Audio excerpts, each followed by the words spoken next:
The same genetic genealogy testing that helped catch notorious killers is now playing a key role in the Nancy Guthrie case. Officials say this investigative tech was key in finding criminals like the Golden State Killer and, more recently, convicted Idaho killer Bryan Kohberger. All this as the Pima County Sheriff Chris Nanos reveals the results from the CODIS testing of the DNA evidence collected so far. Watch. The DNA on the glove that was found 2 miles away was submitted for CODIS, and I just heard that CODIS had no hits. Is there a match on the DNA in the glove to the DNA, the unknown DNA that you found in the house? There's no match to the DNA at the house. So entirely separate DNA? Correct. Okay, so that would mean if there's no, is there a CODIS match from the DNA in the house? No. Our next guest is a retired FBI Assistant Special Agent in charge for Arizona who covers the Tucson area. John Iannarelli joins us now. John, thank you for joining us. You just heard that there, no's across the board. What are investigators doing right now when it comes to this glove and the DNA that has been discovered, given these developments? Well, the fact that the information is not in CODIS is not the end of the road. As you discussed, there's been a lot of ways DNA has been developed through the other systems out there, the 23andMe, Ancestry.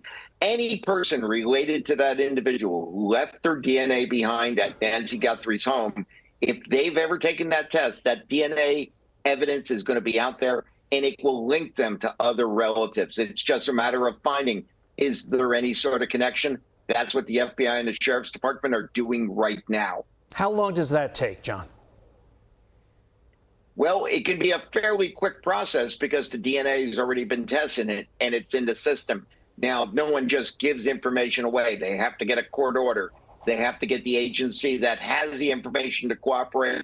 But in this case, everybody seems to want to assist in any way they can. I imagine we're going to see a fairly quick turnaround. We might even hear something within the next 24 or 48 hours. Also, John, here's Sheriff Nanos with what appears to be a major admission that investigators have ruled out the theory that Nancy Guthrie's abduction was a burglary gone wrong. That is his current assessment. Listen to this. And your briefings, you believe it's a kidnapping? I believe it was a kidnapping. Targeted kidnapping? Yes, I believe whoever did that knew what they were up to. So do you believe knew who they were after? What do you make of that analysis?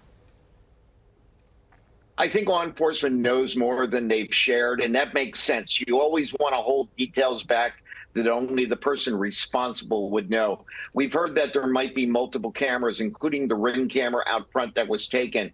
Perhaps they have other video surveillance that shows further action.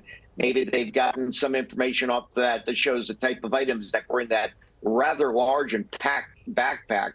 All of that leads them to believe that this wasn't just a burglary, but somebody who was looking to commit a nefarious act. Okay, John, then why has every single law enforcement official that we've had on this program that's working this case or that is opining on the case saying this doesn't look like any kidnapping that they have ever seen in their entire career in law enforcement? Any thoughts on that, John?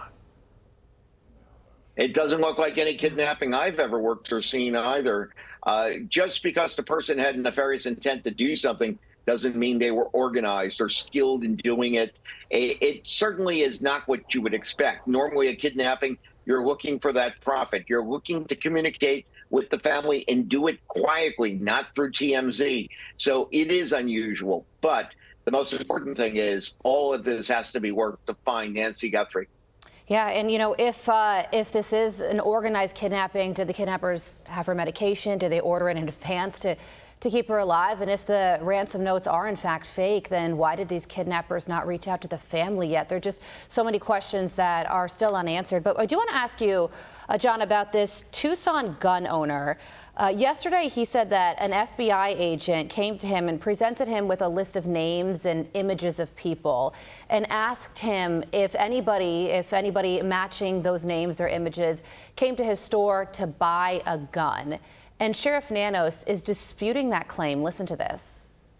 There are going to be many, many more setbacks than there will be advances in this case.